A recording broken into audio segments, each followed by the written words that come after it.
प्रिय दर्शकों, आज के इस वीडियो में आप सुनेंगे फागुन मास महात्म्य के 12वें अध्याय की कथा और अंत में आप सुनेंगे शिव चालीसा। तो मैं मीनू शर्मा आप सभी का आपके अपने YouTube चैनल की कथा टीवी पर एक बार फिर से स्वागत करती हूँ। देखिए प्रिय दर्शकों, आज तारीख है 13 फरवरी और वार है शुक्रवार और आज फागुन माह की कृष्ण पक्ष की एकादशी तिथि है। हालांकि यह एकादशी तिथि कल दोपहर में ही प्रारंभ हो गई थी, परंतु उदया तिथि के आधार पर जो एकादशी का व्रत है वो आज ही किया जाएगा और यह एकादशी विजया एकादशी के नाम से जानी जाती है और यह एकादशी तिथि रहेगी दोपहर 2:26 तक। उसके बाद प्रारंभ हो जाएगी द्वादशी तिथि। और देखिए, आज ब्रह्म मुहूर्त का समय रहेगा सुबह 5:27 से लेकर 6:15 तक और अमृत काल का समय रहेगा सुबह 9:13 से लेकर 10:59 तक। और देखिए, आज सूर्योदय का समय होगा सुबह 7:04 और सूर्यास्त का समय रहेगा शाम 6:17। चलिए अब सुनाते हैं आपको फागुन मास महात्म्य में आगे की कथा। एक समय श्री सुत जी महाराज को नैमिषारण्य तीर्थ में बैठे देखकर शौनक आदि महर्षियों ने बड़े हर्ष से जाकर उन्हें सब ओर से घेर लिया। फिर जब वे सभी तपस्वी महात्मा बैठ गए, तब उनके बताए हुए आसन पर लोमहर्षण कुमार श्री सुत जी भी विनय पूर्वक विराजमान हुए।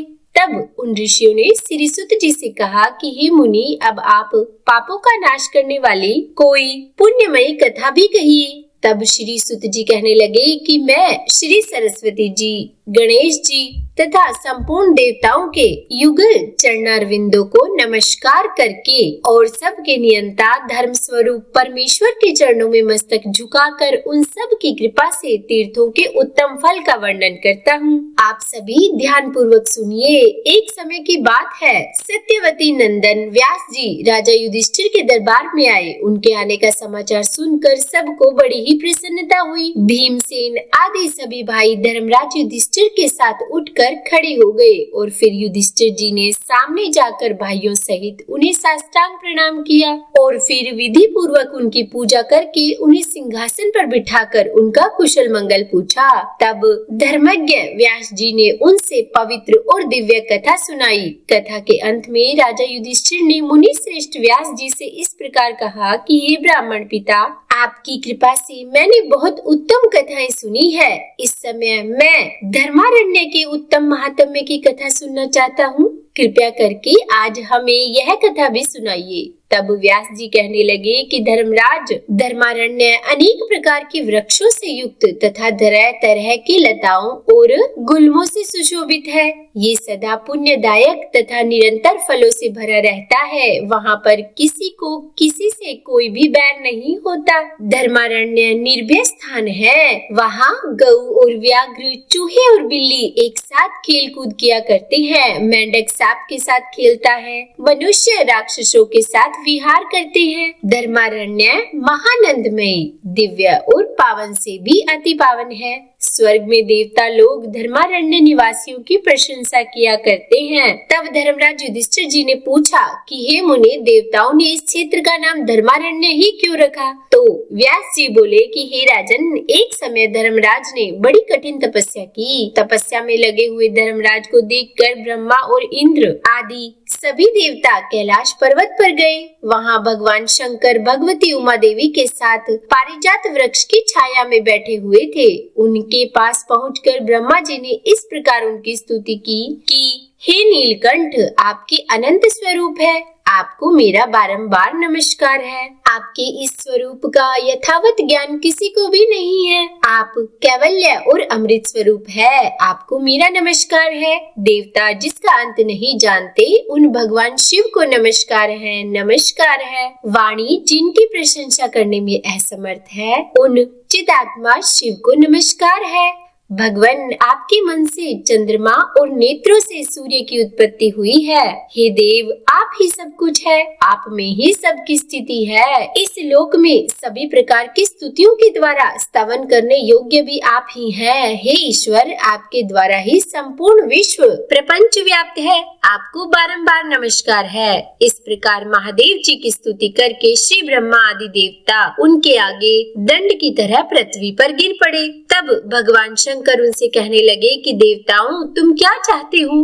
तब ब्रह्मा जी कहने लगे कि सबके दुखों का नाश करने वाले ही महादेव धर्मात्मा धर्मराज ने बड़ी दुस्सह तपस्या की है। न जाने वो देवताओं का कौन सा उत्तम स्थान लेना चाहते हैं। और यही सोचकर इंद्रादि सभी देवता उनकी तपस्या से घबरा उठे हैं। हे देवेश, आप उन्हें तपस्या से उठाइए। तब महादेव जी बोले कि मैं सच कह रहा हूँ, तुम्हें धर्मराज से भय करने की कोई भी जरूरत नहीं है। यह सुनकर सभी देवता उठे और भगवान शिव की परिक्रमा और बारंबार नमस्कार करके अपने अपने स्थान को निर्भय होकर चले गए। परंतु देवराज इंद्र को नींद नहीं आई, उनकी सुख शांति खो गई। मन ही मन सोचने लगे कि अरे, मेरे लिए तो यह बड़ा ही भारी विघ्न उपस्थित हुआ। धर्मराज ने मेरा इंद्र पद हड़प लेने के लिए ही यह कठिन तपस्या प्रारंभ करी है। और ऐसा विचार करते हुए इंद्र ने देवताओं से कहा कि हे देवता गणों, मैंने बहुत कलेश उठाकर जिसे प्राप्त किया है उसी को धर्मराज क्यों मुझसे छीन लेना चाहते हैं। तब यह सुनकर देवगुरु बृहस्पति जी बोले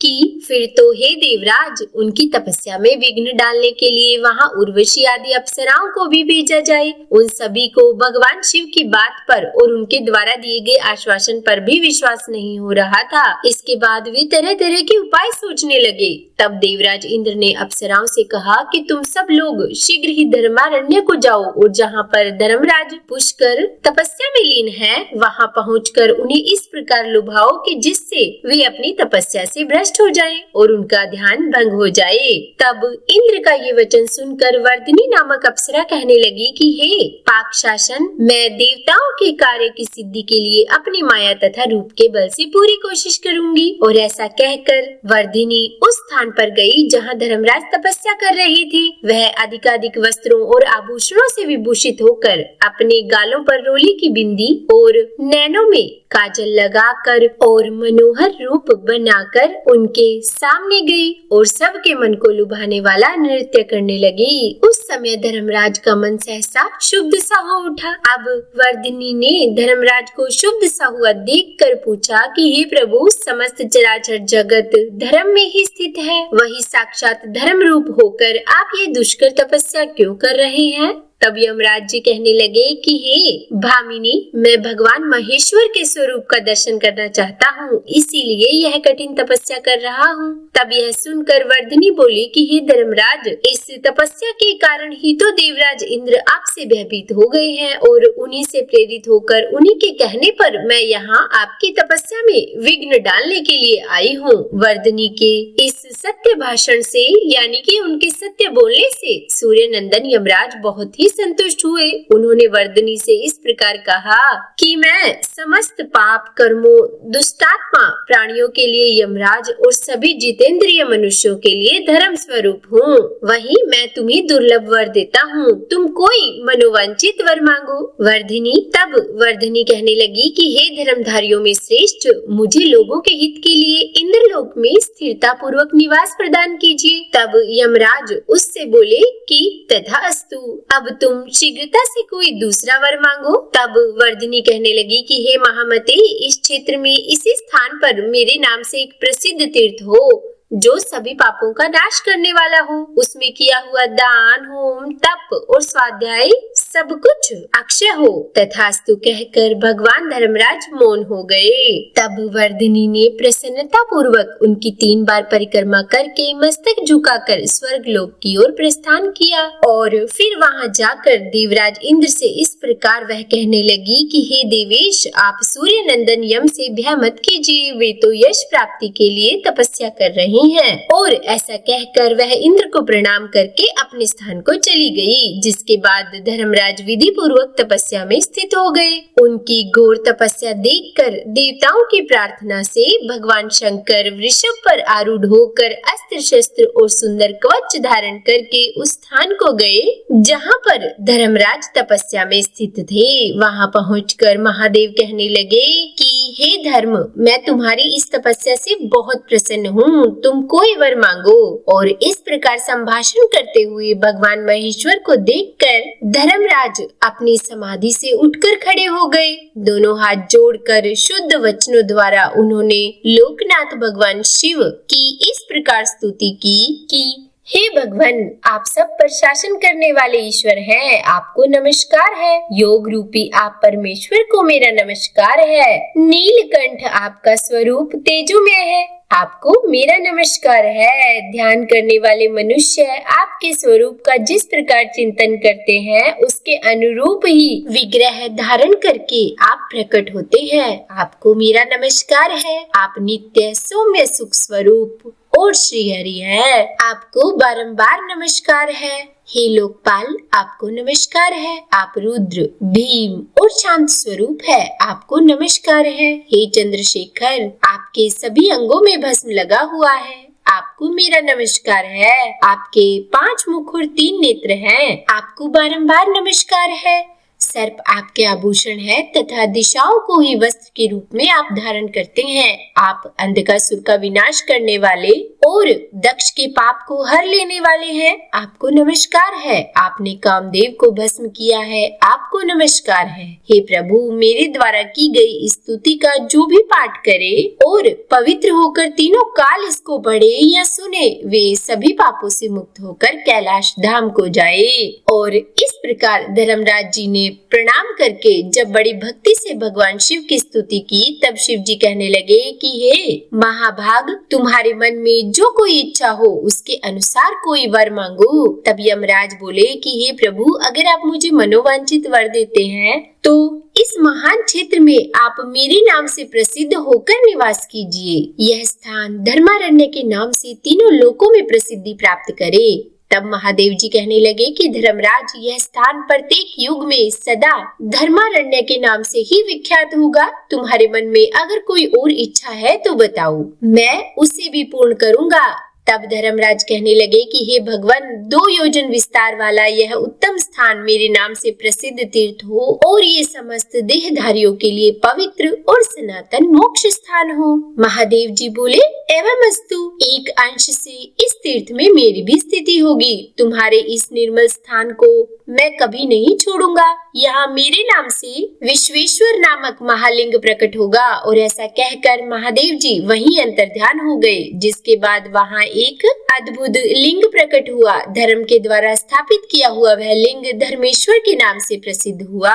उसका स्मरण और पूजन करने से मनुष्य सभी पापों से मुक्त हो जाता है। धर्मराज ने वहीं पर एक धर्म वापी का निर्माण किया जो बड़ी ही मनोरम है। अब देखिए, अगर आप धर्मेश्वर महादेव जी के मंदिर के बारे में जानना चाहते हैं तो मैं आपको बता दूं कि 2 बहुत ही प्रसिद्ध मंदिर है, जिनमें से एक तो हिमाचल में है और दूसरा बनारस में है। धर्मराज जी ने वहीं पर धर्म वापी का निर्माण किया था, जिसमें स्नान और जलपान करके मनुष्य सभी पापों से मुक्त हो जाता है। जो मनुष्य व्याधि दोष के नाश यानी कि बीमारियों के नाश और कलेश की शांति के लिए उस धर्म वापी में स्नान करके यम तर्पण करता है, उसको कोई उपद्रव, कोई परेशानी नहीं होती। अंतर्या, तिजारी, 4 दिनों पर होने वाला ज्वर, किसी नियत स्थान पर होने वाला ज्वर तथा शीत ज्वर आदि जितने भी रोग है, सभी उस मनुष्य को पीड़ा नहीं देते। जो मनुष्य उस परम पुण्यमयी धर्म वापी में स्नान करके शमी के पत्ते के बराबर भी पिंडदान करता है, वह कभी गर्भवास को नहीं प्राप्त होता और महाभयंकर कुंभीपाक, रोरव तथा अंधतामिश्र आदि नरक से भी मुक्ति पा जाता है। धर्म वापी में तर्पण करने से बहिष्यत, अग्निस्वाद, आज्यप और और सोमद नाम वाले पितर उत्तम तृप्ति को प्राप्त होते हैं, जो माया से मोहित होकर इस क्षेत्र में अत्यंत दूषित पर स्त्री गर्मन तथा सोने आदि की चोरी का पाप करते हैं, वे सभी नरक में पड़ते हैं। दूसरे क्षेत्र में किया हुआ पाप धर्मारण्य में नष्ट हो जाता है, किंतु धर्मारण्य में किया हुआ पाप वज्रलेप हो जाता है। पुण्य पाप या जो कुछ भी शुभ अशुभ कर्म होते हैं वह सब 100 वर्ष तक यह नित्य बढ़ता रहता है। मन में कामना रखने वालों के लिए यह पवित्र तीर्थ कामदायक है, योगियों के लिए यह मुक्तिदायक है तथा सिद्धों के लिए सदैव सिद्धिदायक है, ऐसा बताया गया है। तो बोलिए हर हर महादेव। आज का यह अध्याय समाप्त हुआ और चलिए सुनाते हैं आपको शिव चालीसा। जय गणेश गिरिजा सुवन मंगल मूल सुजान, कहत अयोध्या दास तुम देहु अभय वरदान। जय गिरिजापति दीन दयाला, सदा करत संतन प्रतिपाला। भाल चंद्रमा सोहतनी के, कानन कुंडल नागफनी के। अंग गोर शिर गंग बहाए, मुंड माल तन शार लगाए। वस्त्र खाल बागंबर सोहे, छवि को देखी नाग मन मोहे। मैना मातु की हवे दुलारी, बाम अंग सोहत छवि न्यारी। कर त्रिशूल सोहत छवि भारी, करत सदा शत्रुन क्षयकारी। नंदी गणेश सोहे तह कैसे, सागर मध्य कमल है जैसे। कार्तिक शाम और गणराऊ, या छवि को कही जात न काऊ। देवन जब ही जाय पुकारा, तब ही दुख प्रभु आप निवारा। किया उपद्रव तारक भारी, देवन सब मिली तुम ही जुहारी। तुरत षडानन आप पठायो, लव निमेष मह मारी गिरायो। आप जलंधर असुर संहारा, सुयश तुम्हारे विदित संसारा।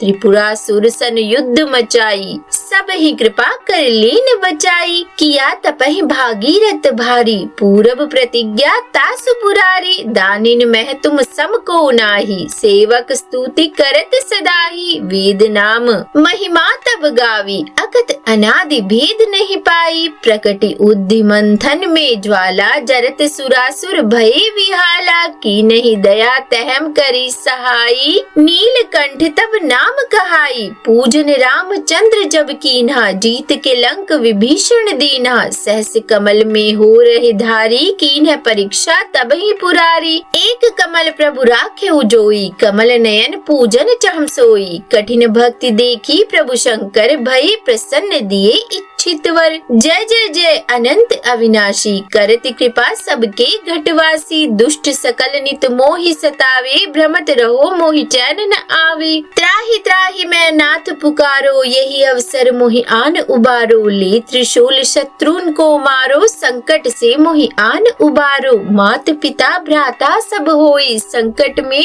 पूछत नहीं कोई। स्वामी एक है आस तुम्हारी, आए हरहु मम संकट भारी। धन निर्धन को देत सदा ही, जो कोई जांचे सो फल पाही। स्तुति के विधि करे तुम्हारी, शमहु नाथ अब चूक हमारी। शंकर हो संकट के नाशन, मंगल कारण विघ्न विनाशन। योगी यति मुनि ध्यान लगावे, शारद नारद शीश नवावे। नमो नमो जय नमः शिवाय, सुर ब्रह्मादिक पार न पाए। जो यह पाठ करे मन लाई, तापर होत है शंभु सहाय। ऋणिया जो कोई हो अधिकारी, पाठ करे सो पावन हारी। पुत्रहीन कर इच्छा जोई, निश्चय शिव प्रसाद दही होई। पंडित त्रयोदशी को लावे, ध्यान पूर्वक होम करावे। त्रयोदशी व्रत करे हमेशा, ताके तन नहीं रही कलेशा। धूप दीप नैवेद्य चढ़ावे, शंकर सम्मुख पाठ सुनावे। जन्म जन्म के पाप नशावे,